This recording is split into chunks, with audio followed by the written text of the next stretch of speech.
আজি আমাৰ মাজত উপস্থিত আছে আমাৰ লখিমপুৰ লোকসভাৰ সাংসদ প্ৰদান বৰুৱা ডাঙৰীয়া আৰু তেখেতে আপোনালোকক সম্বোধন কৰিব। তেখেতে আমাৰ 11 বছৰ মোদী চৰকাৰৰ 11 বছৰ সুশাসন আৰু গৰীব কল্যাণৰ যিবিলাক কাম কাজ সেই কাম কাজৰ ওপৰত আপোনালোকক তথ্যবোৰক ভিত্তি কৰি আপোনালোকক সংবাদমেলত আপোনালোকক জনাব আৰু অনুৰোধ কৰিছোঁ আমাৰ সাংসদ মহোদয়ক সাংবাদিকক সম্বোধন কৰিব। নমস্কাৰ সাংবাদিক বন্ধুসকল, আমাৰ মাজত উপস্থিত আছে আমাৰ জিলাৰ সভানেত্ৰী কামান বাইদেউ। ইতিমধ্যে আপোনালোকক আমাৰ মোদী ডাঙৰীয়াৰ 11 বছৰৰ কিছু খতিয়ান আপোনালোকক আমি চাৰ্কুলেট কৰিছোঁ আৰু এই 11 বছৰ মোদী ডাঙৰীয়াৰ বিশেষ তত্ত্বাৱধানত আমাৰ অসমতো আমি 9 বছৰ অসমৰ চৰকাৰেও আমি অতিক্ৰম কৰোঁ আৰু এই 9টা বছৰত আমি লখিমপুৰ লোকসভা সমষ্টিটো আমি আগতকৈ বহুত পৰিৱৰ্তন কৰিবৰ কাৰণে আমি সক্ষম। বিশেষকৈ ঢলা শদিয়াৰ আমাৰ দলংখন, বগীবিলৰ দলংখন আৰু লখিমপুৰ লোকসভা সমষ্টিত প্ৰায় 100% কিছু জেগাত আমি অফ গ্ৰিড লাইট দিছোঁ, কিন্তু অন গ্ৰিডৰ জৰিয়তেও প্ৰায় আমি 100% ৰাইজক আমি ইলেক্ট্ৰিচিটি দিবৰ কাৰণে আমি সক্ষম হ'লোঁ। বান নিয়ন্ত্ৰণ কৰাৰ ক্ষেত্ৰতো আমি 100% কৰিব পাৰিছোঁ বুলিতো আমি দাবী কৰিব নিবিচাৰোঁ, কিন্তু ঘাই নদী, জীয়াঢল, ব্ৰহ্মপুত্ৰ, মাজুলীকে আদি কৰি আমি নিয়ন্ত্ৰণ কৰিবৰ কাৰণে আমি সক্ষম। আৰু কেন্দ্ৰীয় চৰকাৰেও বান নিয়ন্ত্ৰণৰ কাৰণে যোৱা 10টা বছৰত প্ৰায় 10,000 কোটিতকৈ অধিক টকা আমাৰ তেওঁলোকে ৰাজসাহাৰ্য আমাক আগবঢ়ালে আৰু অসম চৰকাৰেও নিজা উদ্যোগত প্ৰায় 10,000 কোটিতকৈ অধিক টকা আমি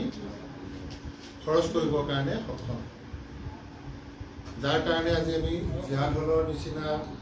বহুদিনৰ সমস্যাটো আমি মীমাংসা কৰিবৰ কাৰণে আমি আজি সক্ষম হৈছোঁ। ঘাই নদীৰ নিচিনা অঞ্চলৰ আজি বান নিয়ন্ত্ৰণ কৰিবৰ কাৰণে আমি সক্ষম হৈছোঁ আৰু বিশেষকৈ নদীদ্বীপ মাজুলী, আজি নদীদ্বীপটোৰ মূল ভূখণ্ডত আমি প্ৰায় নিয়ন্ত্ৰণ হোৱা বুলি আমি ক'ব পাৰোঁ আৰু ভূখণ্ডৰ বাহিৰত, মাথাউৰিৰ বাহিৰত কিছু লোক আছে, তাৰো কিছু কাম ইতিমধ্যে আৰম্ভ কৰা হৈছে। তাতো নিয়ন্ত্ৰণ কৰিবৰ কাৰণে আমি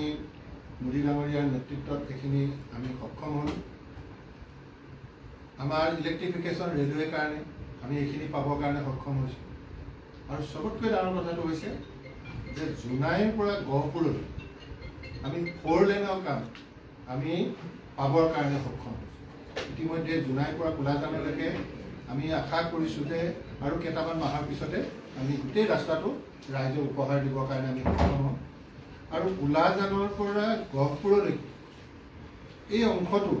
আমি এটা বছৰৰ ভিতৰতে আমি বহুতখিনি কাম আমি কৰিব পাৰিম। এইটো আমি লৈ আগবাঢ়িছোঁ, কাৰণ অসম চৰকাৰৰ মুখ্যমন্ত্ৰী হিমন্ত বিশ্ব শৰ্মা ডাঙৰীয়া আৰু কেন্দ্ৰীয় চৰকাৰৰ লগত বিশেষভাৱে আলোচনা কৰি তেওঁ NSIDCLক এই গোটেই অঞ্চলটো দি দিছে। দিয়াৰ কাৰণে আমি ভাবোঁ যে সেই কামখিনি 4 লেনৰ কাম আমি খুব খৰতকীয়াকৈ আমি আৰম্ভ কৰিব পাৰিম আৰু ইয়াৰ উপৰিও আমাৰ কিছুমান ছিগনেচাৰ কাম, যিবোৰে নেকি আমাৰ লখিমপুৰ লোকসভা, বিশেষকৈ আমাৰ ডিজমুৰ সোণাৰীৰ পৰা মাজুলী আৰু চেলেক ধুনাগুৰি দলংখন আমি অহা বছৰৰ ভিতৰত শেষ কৰি এটা বিকল্প ৰাস্তা মাজুলী, লখিমপুৰ, ধেমাজি, ঢকুৱাখানা, জোনাই এই অঞ্চলক সামৰি আমি পাবৰ কাৰণে আমি সক্ষম। আমাৰ ধুনাগুৰি দলং, চেলেক ধুনাগুৰি দলং, লগতে আৰু অঞ্চলবিলাকৰ বহু ডাঙৰ ডাঙৰ দলং যেনেকৈ গাই নদীৰ ওপৰত দলং কম দিনৰ ভিতৰতে জীয়াঢলৰ মুখত জীয়াঢলৰ ওপৰতো দলং নিৰ্মাণ হ'ব আৰু আমাৰ চিমেণ্ট নদীৰ ওপৰত যিটো পুলি বজাৰ কৰে পিছৰ অংশটো সেই দলংখনো আমি খুব কম দিনৰ 2 মাহৰ ভিতৰতে তাৰো আমি কাম আৰম্ভ কৰিবৰ কাৰণে সক্ষম হ'ম PMGSY ৰাস্তাৰ জৰিয়তে আমাৰ লখিমপুৰ লোকসভাৰ প্ৰায়বিলাক ৰাস্তা সামৰি লোৱা হৈছে আৰু বাকী থকা ৰাস্তাবিলাকো এইবাৰ আমাৰ যিটো ফেজ 4ত সেই ৰাস্তাবিলাকৰো আমি কাম ইতিমধ্যে প্ৰায় জিঅ'টেকিঙৰ কামবিলাক আৰম্ভ হৈছে আমি আশা ৰাখিছোঁ 2-3 মাহৰ ভিতৰতে তাৰো বহুখিনি ৰাস্তা আমি এতিয়া কৰিবৰ কাৰণে আমি সক্ষম হ'ম ইয়াৰ উপৰিও যিখিনি আমাৰ 81 কৰোৰ লোকক যিটো আমাৰ চাউল ডিষ্ট্ৰিবিউশ্যন হৈছে তো আমাৰ এই অঞ্চলৰ আমাৰ তেনেকুৱা লোক বাকী নাই থকা বুলি আমি ভাবোঁ মাজে মাজে 1-2 যদিও বাকী আছে সেইসকলৰ ওপৰতো কাম কৰি থকা হৈছে যাতে সেইসকলকো আমি যাতে ৰেচনৰ ব্যৱস্থাটো আমি কৰিব পাৰোঁ আয়ুষ্মান কাৰ্ড ঠিক তেনেধৰণে আমাৰ মুদ্ৰা লোন বা PM কিষাণৰ ক্ষেত্ৰতো আমি আশা কৰোঁ যে আমাৰ জিলাখনত যদি চেচুৰেশ্যন কৰিব পাৰোঁ এতিয়া প্ৰায় 80,000ৰ ওচৰতে আমি PM কিষাণ দি আছোঁ কিন্তু আমাৰ লক্ষ্য হ'ল যে এজনো বাকী থাকিব নালাগে তো তাৰ ওপৰতো আমাৰ এইকেইদিন বিশেষভাৱে আমাৰ কেম্পেইন চলি আছে এতিয়া কৃষিৰ ওপৰতো কেম্পেইন চলি আছে আৰু আমাৰ কৃষি খণ্ডত MSPৰ জৰিয়তে ধান কিনা বা আমাৰ অন্যান্য যিখিনি সুবিধা ৰাইজক দিব লাগে সেই কামখিনিও আমি ন্যায়িকৈ কৰিবৰ কাৰণে যাতে সকলোকে দিব পাৰোঁ তাৰ ওপৰতো আমাৰ যিখিনি এৱাৰনেছ সভা গ্ৰাম সভা বা আমাৰ যিখিনি বিষয়াসকল আছে কৰ্মচাৰী আছে তেওঁলোককো আমাৰ কামখিনি কৰাৰ কাৰণে আমি খুব তৎপৰতাৰে কৰিবৰ কাৰণে আমি চেষ্টা কৰিছোঁ পোষণ অভিযানটো আমি 100% আমাৰ কভাৰ হৈছে ইয়াৰ উপৰিও আমাৰ বিশেষভাৱে যিটো টীকাকৰণৰ কাম প্ৰসূতিসকলৰ টীকাকৰণৰ কাম এইখিনি আমাৰ 100% আমাৰ যদি ক'ৰবাত কেতিয়াবা এজনো বাকী থাকে সেইজনকো আমি বিচাৰি উলিয়াই তেওঁকো যাতে আমি টীকাকৰণটো কৰিব পৰা যায় এই ধৰণৰ কাম কাজবিলাক গোটেই ভাৰতবৰ্ষৰ লগতে আমাৰ এই অঞ্চলতো আমি কৰিবৰ কাৰণে আমি চেষ্টাখিনি কৰি আছোঁ আৰু তাৰ পৰা আমাৰ এই অঞ্চলৰ ৰাইজেও যথেষ্ট সুফল পাবৰ কাৰণেও সক্ষম হৈছে গতিকে মই থোৰতে এইখিনিকে আপোনালোকক দাঙি ধৰিলোঁ বিশেষকৈ আৰু যদি কিবা থাকে আপোনালোকে আমাক যদি প্ৰশ্ন কৰে নিশ্চয় আমি তাৰো উত্তৰবিলাক দিবৰ কাৰণে আমি চেষ্টা কৰিম 11 বছৰীয়া কাৰ্যকালৰ এইখিনি কথা আমি তুমি জানিছিলোঁ যথেষ্ট উন্নতও হৈছে আৰু তেনেধৰণে অসমতো হৈছে এটা কথা আমি কেইদিনমানৰ পৰা চাই আছোঁ যে অমৃত সৰোবৰ এই অমৃত সৰোবৰ যিটো অসমতে প্ৰায় 2760টামান অমৃত সৰোবৰ বনোৱা হৈছে আৰু আমাৰ ধেমাজিত 187টা অমৃত সৰোবৰ বনোৱা হৈছে ধেমাজিত বেছিয়ে বনোৱা হৈছে বেছি চবতকৈ আটাইতকৈ বেছি ধেমাজিত কিন্তু অমৃত সৰোবৰ যিখিনি লক্ষ্য আছিলে জল সংৰক্ষণ হওক বা তাত মৎস্য পালন হওক আৰু তাৰ পুখুৰীৰ চাৰিওফালে বিভিন্ন ফলৰ গছপুলি ৰোপণ কৰি সেইবিলাক মহিলা আত্মসহায়ক গোটক শ্ৰম জাৰি দিয়াৰ কথা আছিল আৰু সেইবিলাকৰ দ্বাৰা যাতে মহিলা আত্মসহায়ক গোটবিলাক স্বাৱলম্বী হ'ব পাৰে কিন্তু আমি দেখিছোঁ এই যিকেইটা মূল উদ্দেশ্য মহিলা আত্মসহায়ক গোট স্বাৱলম্বী হোৱা এইকেইটা গৰিষ্ঠ সংখ্যক পুখুৰী অমৃত সৰোবৰ ক্ষেত্ৰত কৰা হোৱা নাই এই গোটেই প্ৰক্ৰিয়াটোৰ ক্ষেত্ৰত কিবা প্ৰতিক্ৰিয়া কৰা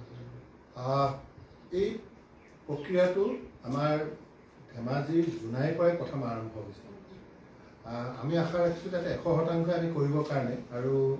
সেল্ফ হেল্প গ্ৰুপবিলাককো আমি উৎসাহিত কৰিবৰ কাৰণে আমি চেষ্টা কৰিছোঁ কেতিয়াবা কেতিয়াবা তাতে কিছু ইণ্ডিভিজুৱেলো আহি যায় য'ত মানে তেওঁলোকেও ইচ্ছা প্ৰকাশ কৰে কিন্তু এতিয়া আমাৰ প্ৰিন্সিপলটো হৈ আছে যে আমি সেল্ফ হেল্প গ্ৰুপক প্ৰায়ৰিটি দিয়া তো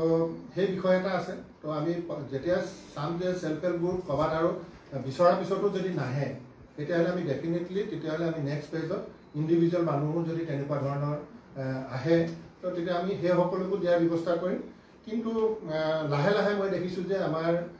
জিলাখনত প্ৰায়বিলাককে আমি সমজাব পাৰিম নিচিনা আমাৰ মনত হৈছে আৰু বহুতে তাৰ পৰা তেওঁলোকে ইনকমো কৰিবৰ কাৰণে সক্ষম হৈছে তাৰ ডাটাখিনি মই এতিয়া লৈ অহা নাই কিন্তু আমাৰ জিলাৰ যেতিয়া মিটিং হয় তেতিয়া জোনাই যথেষ্ট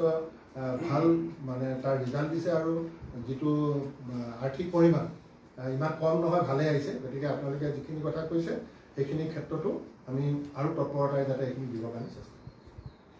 মোৰ দুটা কুৱেশ্যন আছে। প্ৰথম কথাটো দিয়াৰ ধৰণে যদি চুইচ গেট দিলে সেইখনৰ পৰা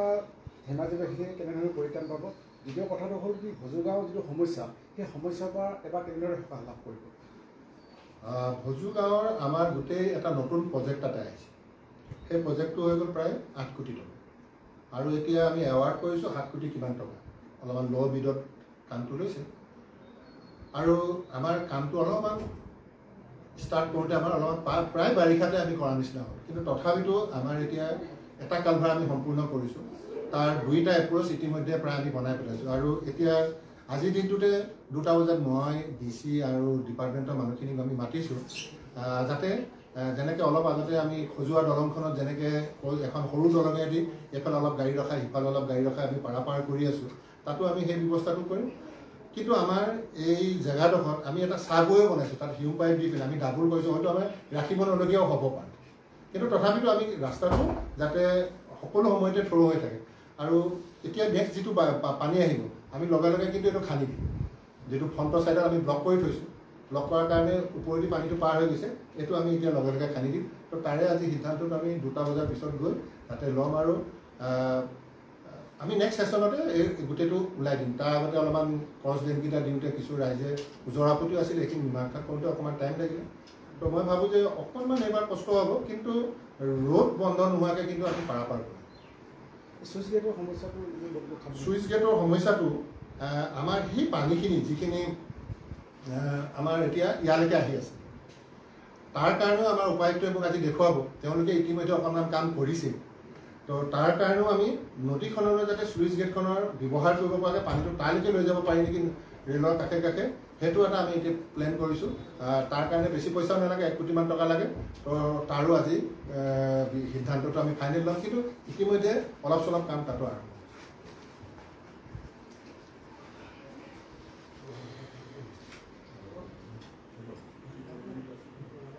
আৰু কিবা আছে যদি সুধি ল'ব পাৰে।